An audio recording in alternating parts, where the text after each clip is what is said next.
Continuing with our discussion on vector algebra, we now look into the concept of the unit vector. A unit vector is a vector that has a magnitude of exactly 1, no unit, and points in a specific direction. That's basically the job of a unit vector. It's simply pointing in a particular direction. In terms of the Cartesian coordinates, you have the x-axis and the y-axis.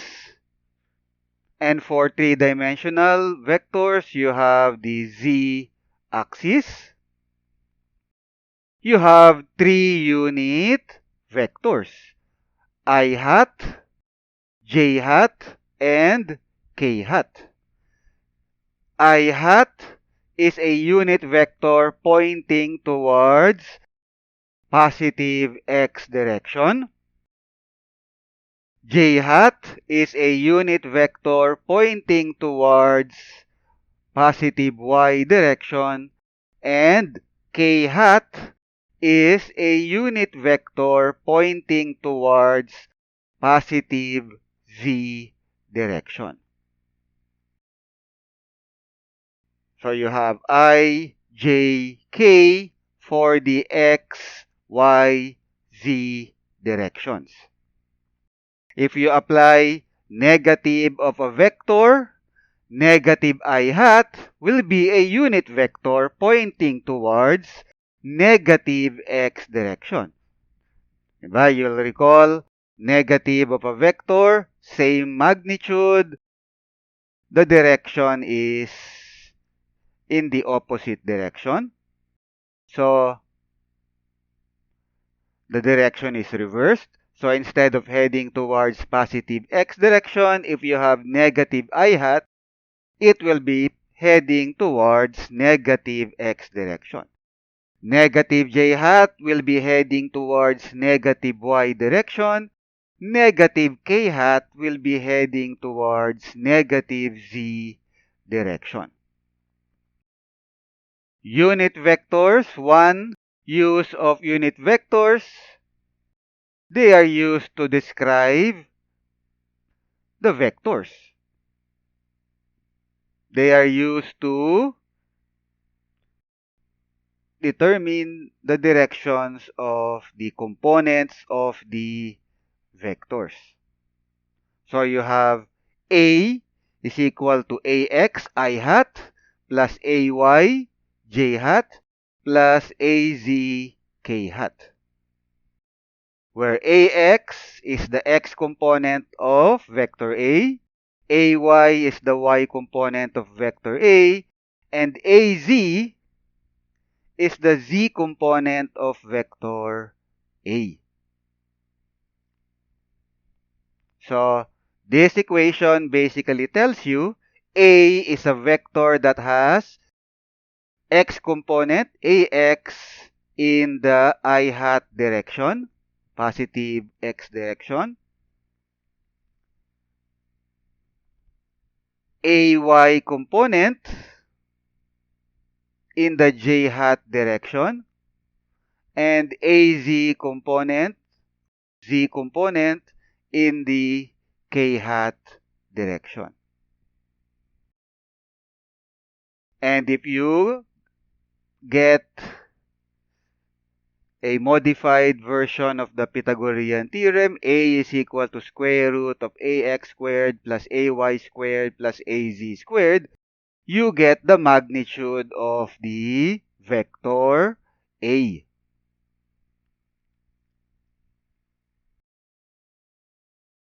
Performing vector addition and even subtraction with unit vectors is just a matter of adding all the x components together, adding all the y components together, adding all the z components together.